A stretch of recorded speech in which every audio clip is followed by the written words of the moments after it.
El Señor les bendiga, amados hermanos y amigos en Cristo Jesús. Le damos la gloria y la honra al Señor. Y por fin, amados hermanos, nos pusimos al día, gloria a Dios. Le damos gracias al Señor por su favor y su misericordia que nos ha concedido.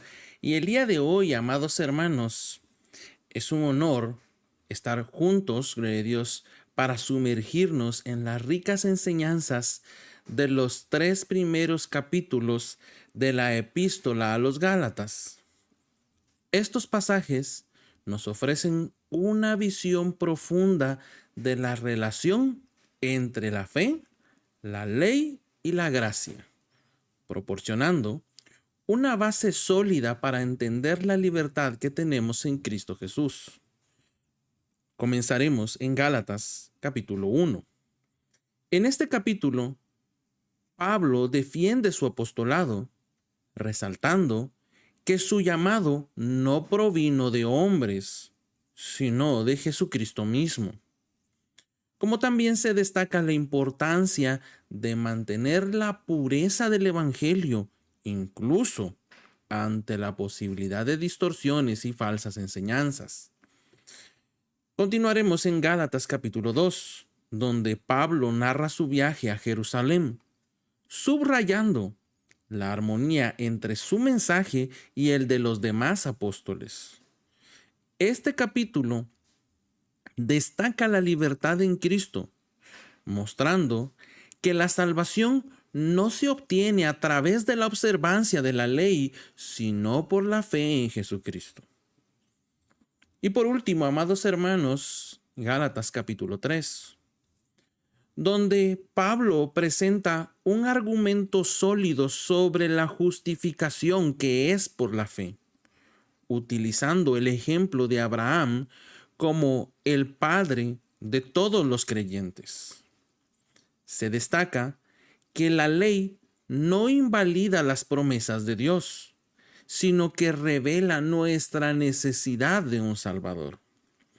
Así que, amados hermanos, al explorar estos capítulos, encontramos una poderosa exhortación a mantener la pureza del Evangelio, recordando que nuestra justificación, como también nuestra salvación, provienen exclusivamente de la fe en Jesucristo. Pablo nos insta a abrazar la libertad que Cristo nos ha otorgado y a vivir en el poder transformador del Espíritu Santo. Así que, amados hermanos, que esta lectura nos inspire a vivir una vida de fe, arraigada en la gracia, respondiendo al llamado de Dios con agradecimiento y devoción, para que nuestras vidas reflejen la verdad liberadora del Evangelio a medida que compartimos el amor de Cristo con el mundo que nos rodea. Así también, amados hermanos, vendremos en palabras de oración dándole gracias al Padre por su favor y su misericordia en este nuevo día que nos ha concedido, ya que sabemos que nuevas son sus misericordias cada mañana y que Él deja caer, Dios, la luz del sol y sus bendiciones sobre buenos y malos. Vamos a orar. Amantísimo Padre que estás en gloria, te damos gracias en esta preciosa mañana en el cual nos has concedido la vida y nos has concedido levantarnos con paz y bendición. Padre eterno, te agradecemos por tu favor abundante y tu misericordia que se renueva cada mañana sobre nuestras vidas, ya que sabemos que en medio de nuestras circunstancias, tu mano poderosa y amorosa nos sostiene y nos guía. Padre eterno, venimos delante de tu presencia confesando nuestros pecados delante de ti, pidiendo tu perdón y tu restauración, reconociendo que solo en tu gracia encontramos el camino hacia la redención. Que tu luz divina disipe las sombras de nuestro interior para que podamos caminar en tu verdad. Padre eterno, te rogamos por tus siervos, por tus ministros, evangelistas y pastores. Aquellos hombres y mujeres que han consagrado sus vidas para servirte y han escuchado tu llamado para ir y predicar el evangelio a toda criatura. Padre eterno, concédeles que sean fortalecidos en su fe, revestidos con tu armadura para enfrentar las batallas espirituales y que su labor sea fructífera en la expansión del evangelio. Padre eterno, así clamamos por tu amada iglesia, ese cuerpo de creyentes que ha sido redimido por tu sangre preciosa.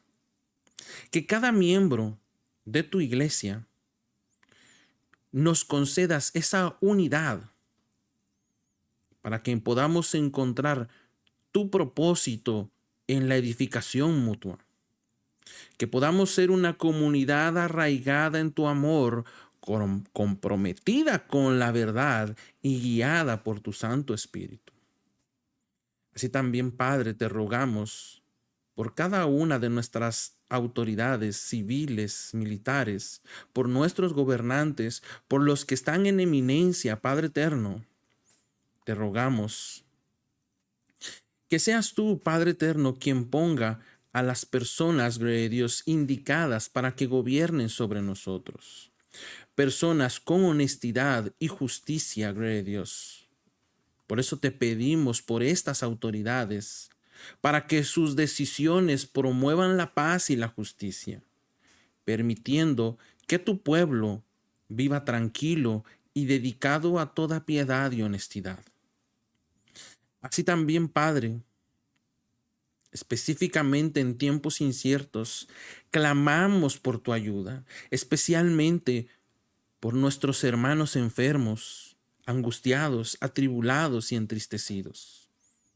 Padre eterno, sé tú su consuelo, su sanador y su fuente de esperanza, y que puedan experimentar tu presencia en medio de sus aflicciones.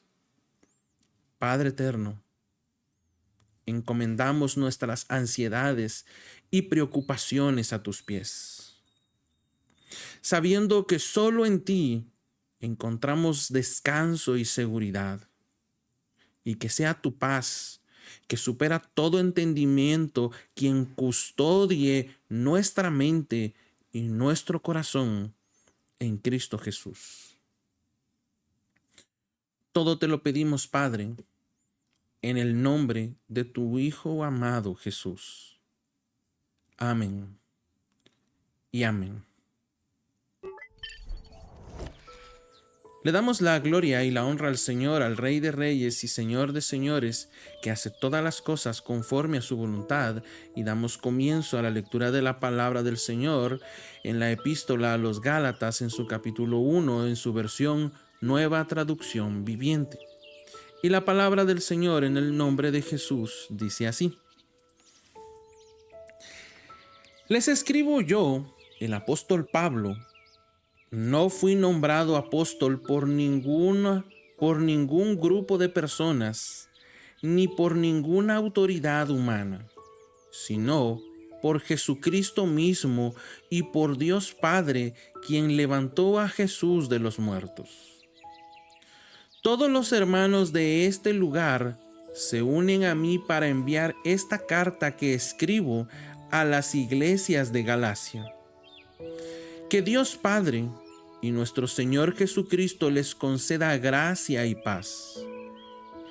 Tal como Dios nuestro Padre lo planeó, Jesús entregó su vida por nuestros pecados para rescatarnos de este mundo de maldad en el que vivimos.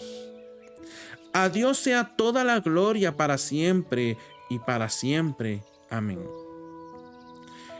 Estoy horrorizado de que ustedes estén apartándose tan pronto de Dios.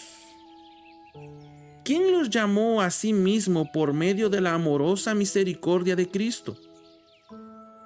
Están siguiendo un evangelio diferente que aparenta ser la buena noticia, pero no lo es en absoluto. Están siendo engañados por los que a propósito distorsionan la verdad acerca de Cristo. Si alguien, ya sea nosotros o incluso un ángel del cielo, les predica otra buena noticia diferente de la que nosotros les hemos predicado, que le caiga la maldición de Dios. Repito lo que ya hemos dicho. Si alguien predica otra buena noticia distinta de la que hemos y de la que ustedes han recibido, que esa persona sea maldita. Queda claro que no es mi intención ganarme el favor de la gente, sino el de Dios. Si mi objetivo fuera agradar a la gente, no sería un siervo de Cristo. Amados hermanos, quiero que entiendan que el mensaje del Evangelio que predico no se basa en un simple razonamiento humano. No recibí mi mensaje de ninguna fuente humana, ni nadie me lo enseñó. En cambio, lo recibí por revelación directa de Jesucristo. Ustedes saben cómo me comportaba cuando pertenecía a la religión judía y cómo perseguí con violencia a la iglesia de Dios e hice todo lo posible por destruirla. Yo superaba ampliamente a mis compatriotas judíos en mi celo por las tradiciones de mis antepasados. Pero aún antes de que yo naciera, Dios me eligió y me llamó por su gracia maravillosa. Luego le agradó revelarme a su Hijo para que yo proclamara a los gentiles la buena noticia acerca de Jesús. Cuando esto sucedió, no me apresuré a consultar con ningún ser humano. Tampoco subí a Jerusalén para pedir consejo de los que eran apóstoles antes que yo. En cambio, me fui a la región de Arabia y después regresé a la ciudad de Damasco. Luego, 3 años más tarde, fui a Jerusalén para conocer a Pedro y me quedé 15 días con él. El único otro apóstol que conocí en esos días fue Santiago, el hermano del Señor. Declaro delante de Dios que no es mentira lo que les escribo. Después de esa visita, me dirigí al norte, a las provincias de Siria y Cilicia. Y aún así, las iglesias en Cristo que están en Judea todavía no me conocían personalmente. Todo lo que sabían de mí era lo que la gente decía. El que antes nos perseguía ahora predica la misma fe que trataba de destruir. Y alababan a Dios por causa de mí. Gálatas capítulo 2. Luego, 14 años más tarde, regresé a Jerusalén. Esta vez con Bernabé y Tito también vino conmigo. Fui a Jerusalén porque Dios me reveló que debía hacerlo.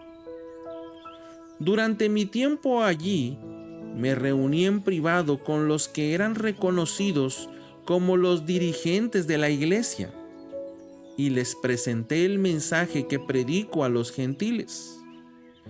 Quería asegurarme de que estábamos de acuerdo, porque temía que todos mis esfuerzos hubieran sido inútiles y que estaba corriendo la carrera en vano. Sin embargo, ellos me respaldaron y ni siquiera exigieron que mi compañero Tito se circuncidara, a pesar que era griego. Incluso, esa cuestión surgió solo a causa de unos supuestos creyentes, en realidad falsos, que se habían infiltrado entre nosotros. Se metieron en secreto para espiarnos y privarnos de la libertad que tenemos en Cristo Jesús. pues querían esclavizarnos y obligarnos a seguir los reglamentos judíos, pero no nos doblegamos ante ellos ni por un solo instante. Queríamos preservar la verdad del mensaje del Evangelio para ustedes. Los líderes de la iglesia no tenían nada que agregar a lo que yo predicaba. Dicho sea de paso, su fama de grandes líderes a mí no me afectó para nada, porque Dios no tiene favoritos. Al contrario, ellos comprendieron que Dios me había dado la responsabilidad de predicar el Evangelio a los gentiles, tal como le había dado a Pedro la responsabilidad de predicar a los judíos. Pues el mismo Dios que actuaba por medio de Pedro, apóstol de los judíos, también actuaba por medio de mí, apóstol de los gentiles. De hecho, Santiago, Pedro y Juan, quienes eran considerados pilares de la iglesia, reconocieron el don que Dios me había dado y nos aceptaron a Bernabé y a mí como sus colegas. Nos animaron a seguir predicando a los gentiles mientras ellos continuaban su tarea con los judíos. La única sugerencia que hicieron fue que siguiéramos ayudando a los pobres, algo que yo siempre tengo deseos de hacer. Pero cuando Pedro llegó a Antioquía, tuve que enfrentarlo cara a cara, porque él estaba muy equivocado en lo que hacía. Cuando llegó por primera vez, Pedro comía con los creyentes gentiles, quienes no estaban circuncidados. Pero después, cuando llegaron algunos amigos de Santiago, Pedro no quiso comer más con esos gentiles. Tenía miedo a la crítica de los que insistían en la necesidad de la circuncisión. Como resultado, otros creyentes judíos imitaron la hipocresía de Pedro e incluso Bernabé se dejó llevar por esa hipocresía. Cuando vi que ellos no seguían la verdad del mensaje del Evangelio, le dije a Pedro delante de todos los demás: si tú, que eres judío de nacimiento, dejaste a un lado las leyes judías y vives como un gentil, ¿por qué ahora tratas de obligar a estos gentiles a seguir las tradiciones judías? Tú y yo somos judíos de nacimiento, no somos pecadores como los gentiles. Sin embargo, sabemos que una persona es declarada justa ante Dios por la fe en Jesucristo y no por la obediencia a la ley. Y nosotros hemos creído en Cristo Jesús para poder ser declarados justos ante Dios por causa de nuestra fe en Cristo, y no porque hayamos obedecido la ley. Pues nadie jamás será declarado justo ante Dios mediante la obediencia a la ley. Pero supongamos que intentamos ser declarados justos ante Dios por medio de la fe en Cristo y luego se nos declara culpables por haber abandonado la ley. ¿Acaso esto quiere decir que Cristo nos ha llevado al pecado? Por supuesto que no. Más bien, soy un pecador si vuelvo a construir el viejo sistema de la ley que ya eché abajo. Pues cuando intenté obedecer la ley misma me condenó. Así que morí a la ley, es decir, dejé de intentar cumplir todas sus exigencias a fin de vivir para Dios. Mi antiguo yo ha sido crucificado con Cristo. Ya no vivo yo, sino que Cristo vive en mí. Así que vivo en este cuerpo terrenal, confiando en el Hijo de Dios, quien me amó y se entregó a sí mismo por mí. Yo no tomo la gracia de Dios como algo sin sentido, pues Si cumplir la ley pudiera hacernos justos ante Dios, entonces no habría sido necesario que Cristo muriera. Gálatas capítulo 3. ¡Ay, Gálatas tontos! ¿Quién los ha hechizado? Pues el significado de la muerte de Jesucristo se les explicó con tanta claridad como si lo hubieran visto morir en la cruz. Déjenme hacerles una pregunta. ¿Recibieron el Espíritu Santo por obedecer la ley de Moisés? ¡Claro que no! Recibieron al Espíritu porque creyeron el mensaje que escucharon acerca de Cristo. ¿Será posible que sean tan tontos? Después de haber comenzado su nueva vida en el Espíritu, ¿por qué ahora tratan de ser perfectos mediante sus propios esfuerzos? ¿Acaso han pasado por tantas experiencias en vano? No puede ser que no les hayan servido para nada. Vuelvo a preguntarles, ¿acaso Dios les da al Espíritu Santo y hace milagros entre ustedes porque obedecen la ley? Por supuesto que no. Es porque creen al mensaje que oyeron acerca de Cristo. Del mismo modo, Abraham le creyó a Dios y Dios lo consideró justo debido a su fe. Así que los verdaderos hijos de Abraham son los que ponen su fe en Dios. Es más, las Escrituras previeron este tiempo en el que Dios haría justos a sus ojos a los gentiles, por causa de su fe.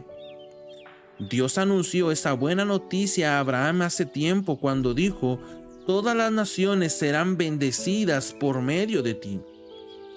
Así que todos los que ponen su fe en Jesucristo participan de la misma bendición que recibió Abraham por causa de su fe.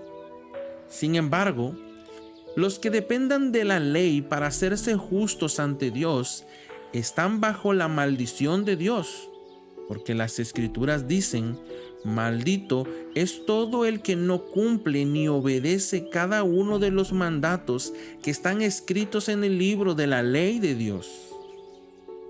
Queda claro entonces que nadie puede hacerse justo ante Dios por tratar de cumplir la ley, ya que las Escrituras dicen: es por medio de la fe que el justo tiene vida.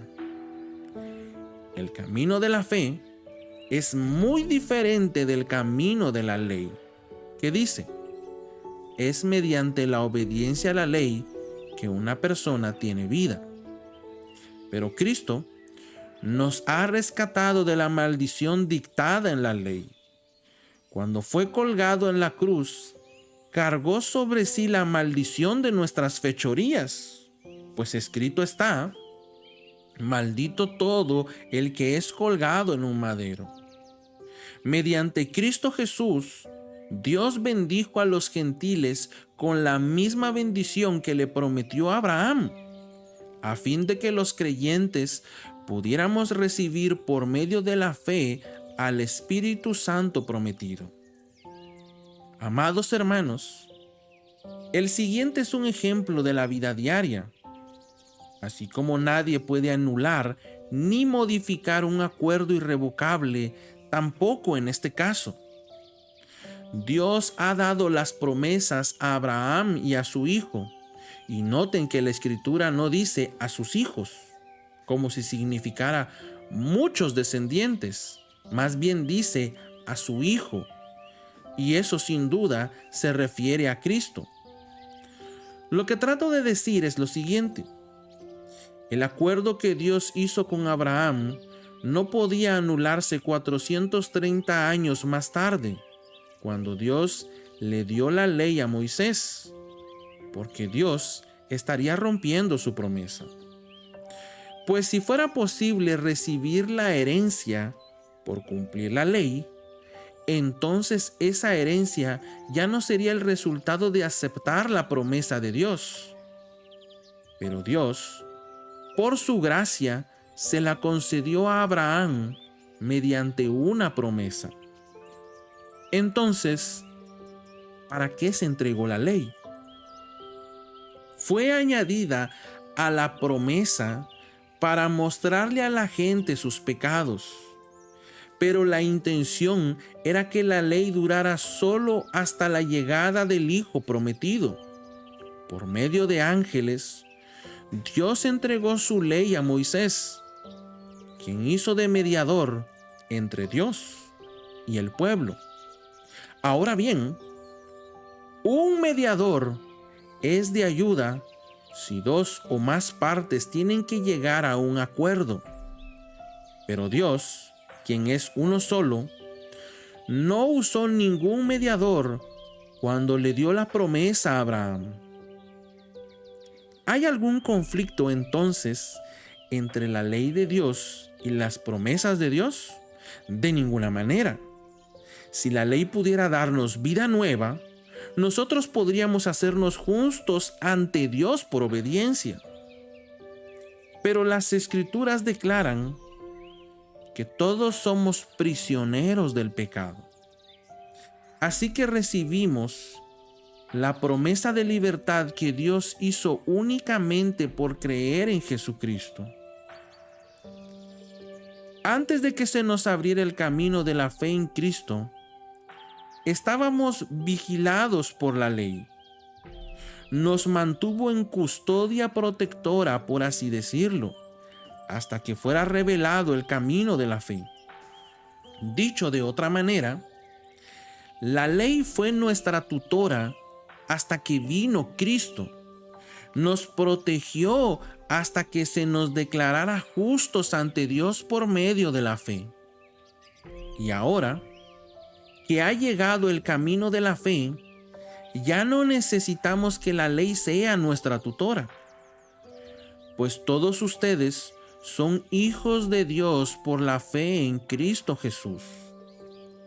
Y todos los que fueron unidos a Cristo en el bautismo se han puesto a Cristo como si se pusiera ropa nueva. Ya no hay judío ni gentil, esclavo ni libre, hombre ni mujer, porque todos ustedes son uno en Cristo Jesús. Y ahora que pertenecen a Cristo, son verdaderos hijos de Abraham, son sus herederos, y la promesa de Dios a Abraham les pertenece a ustedes.